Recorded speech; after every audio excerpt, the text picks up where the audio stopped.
Gender Affairs Minister Olivia Grange says there is now a room at the Victoria Jubilee Hospital for pregnant women who need to be isolated. She was speaking at the Thanksgiving service for the late Jodian Fearon, who died under questionable circumstances. Our reporter Kirk Wright, who's been tracking the case, went to the service today.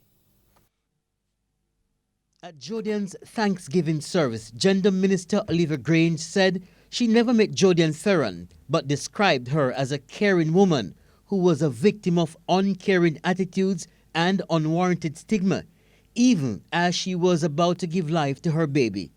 Ms. Grange told the church that it's the responsibility of all to make sure women are always treated with respect. So let her inspire us to stand up for justice, especially justice for women in this country and justice for pregnant women. Let this moment be our charge.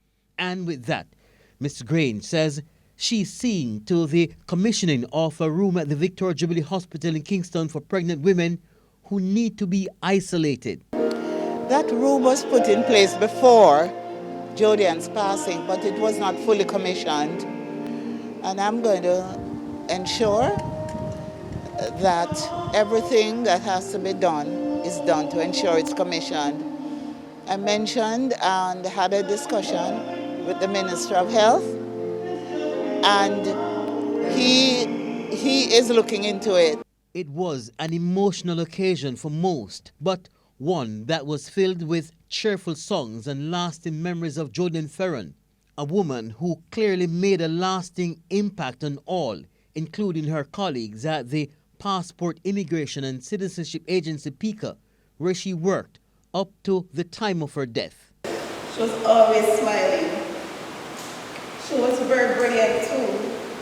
After working in the unit for only 1 week, she was given an assessment to test her knowledge of the passport policies and procedures.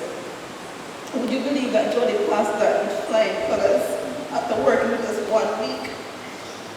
Another attribute I admired about her was her incredible strength. Jodi was one of those vivacious marketing personalities. You couldn't escape her. She would come after you. She was pleasant. She was engaging. That's why she chose marketing. Another thing I found about her, she was an exceptionally appreciative young lady. In fact, I think she must have been coached by coffee. Gratitude is on us. Portia Green Horton held up well while reading her daughter's eulogy. She was a great motivator and mentor and had gained the respect of her peers. Jojo would spend hours on her cell phone counseling others who were going through difficult times. Even myself, she would counsel at times. Because being in New York, sometimes I get so stressed out, we FaceTime over there and I would share my problems with her. And now that the family has closed a very sad chapter, and that's laying Jodian Fearon to rest, they will now focus on the findings of the criminal investigation that was ordered by the Prime Minister into her death, and possibly a court case. Kirk Wright, TVJ News.